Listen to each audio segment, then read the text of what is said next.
I hope Hellblade 2 is good. I hope the Ninja Theory does the story justice and respect their characters.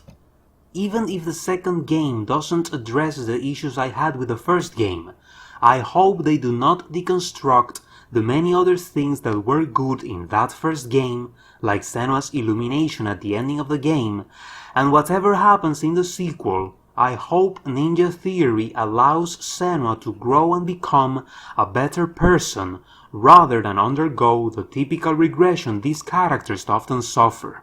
I say this because lately, we've had sequels to great stories that do no justice to their characters.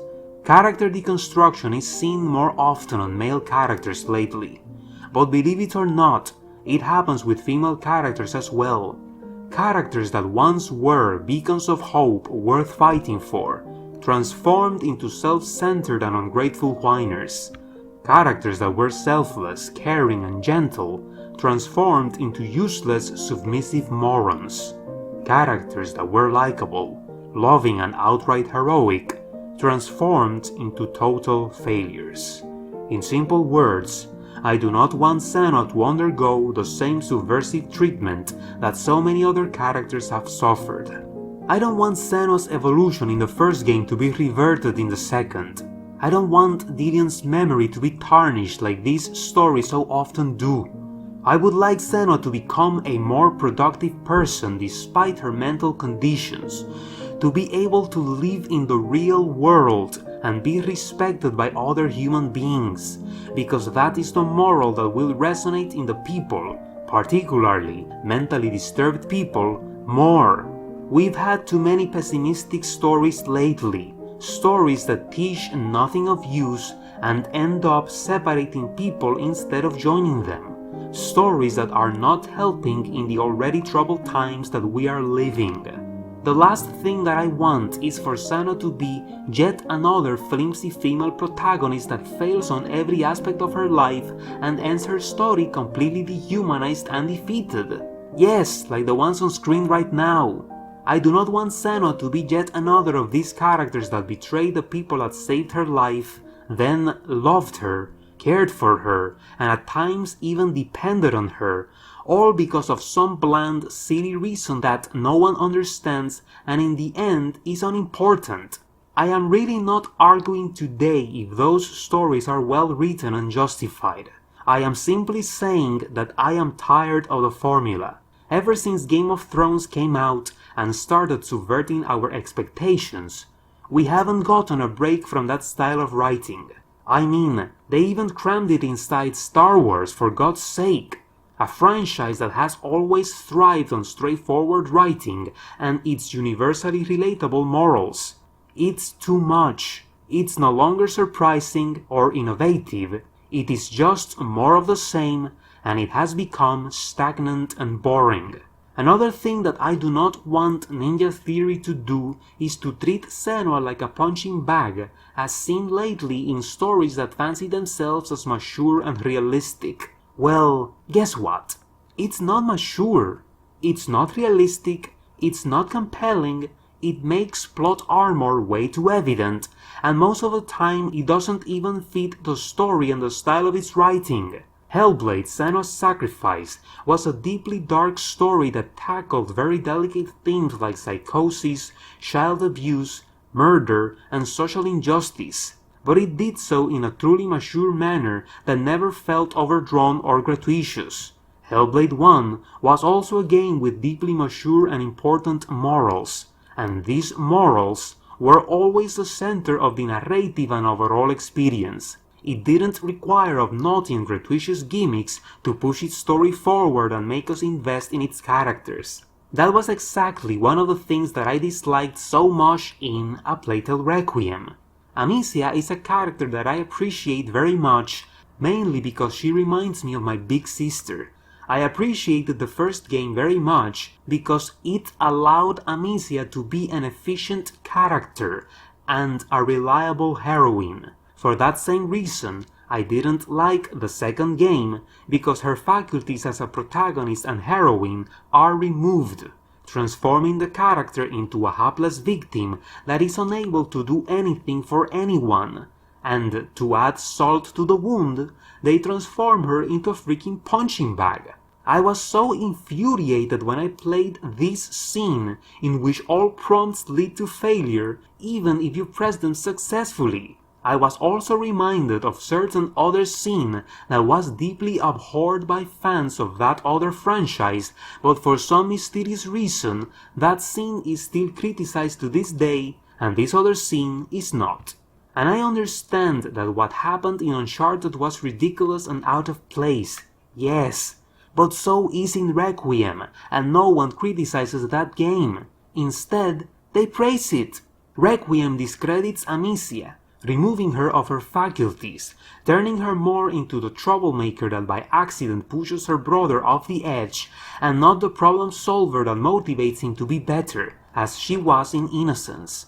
This is the type of character deconstruction that if you do it to a male character, we don't hear the end of it.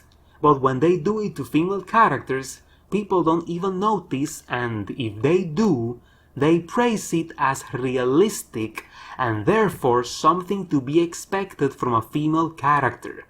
After all, it was only a matter of time for Amicia to screw things up, right?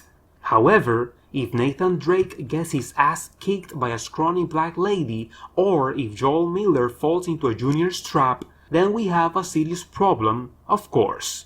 As I already said, these things are all very stupid and disrespectful to their respective characters. However, do not criticize games like Uncharted 4 and The Last of Us Part 2 without criticizing games like A Plague Tale Requiem, because it suffers of the same exact issues that bother us so much in the other titles.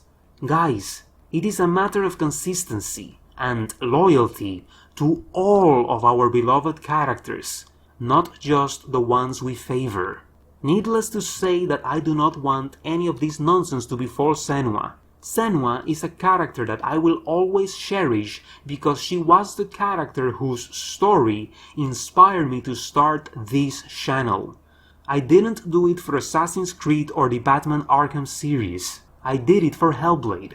There are very few pieces of fiction that can actually motivate permanent changes in my life, and Hellblade is one of those. For that reason, I care for this character and this story very much, and I want them to be treated fairly. I sincerely hope Hellblade 2 understands that and doesn't repeat the same mistake of Requiem, which is imitate The Last of Us 2's deconstruction of Ellie Williams, another unnecessary thing.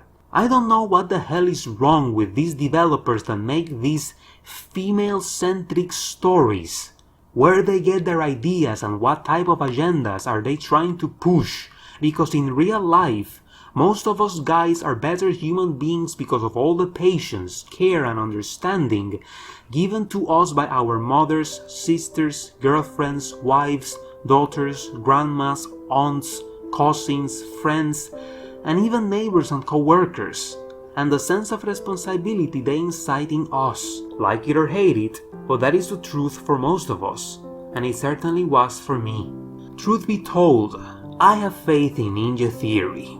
These people helped found the Senua Scholarship. For God's sake, that ought to mean something. However, there is no way we can know until Hellblade 2 is published and its story and characterization exposed. After all, it wouldn't be the first time one of these companies and creators promises us world salvation with their innovative and taboo-breaking material, only to charge us $50 or $70 for a sequel that will subvert the brand names that we appreciate, respect, and even look up to. So until I play the game, I am going to be skeptic. However, I really want this game to be good, and for Ninja Theory to be the ones to break this sickening cycle of deconstructed protagonists, male and female alike, so that we, fans and consumers that pay good money for these products and invest hours of our lives in them, finally get a sequel that we can all, or most of us, be happy with. The Last of Us Part 2 dehumanized daughter figures. A Plague Tale Requiem dehumanized sisters and mother figures. Will Hellblade 2 dehumanize Senua, a widow, a victim of child abuse and mental illness? I don't think so. These are very delicate topics after all, that should be treated with care and respect, and Ninja Theory seems to be more honest and focused on delivering a good story rather than get subversive and naughty. But then again, I didn't imagine that the same people that wrote games like The Last of Us 1 and A Plague Tale: Innocence could follow their stories the way that they did. So we're back to square one. We do not know until we play the game. I just hope Ninja Theory prove they are truly different, true taboo breakers, and write us a story that actually is different without conforming to the pessimistic trends that we've been enduring this last decade. That's it for today. As always, if you enjoyed my video, like, share the video, and subscribe for more. This will most likely be my last Hellblade video before the game comes out. So until next time, stay safe, and of course, fingers crossed for Hellblade 2.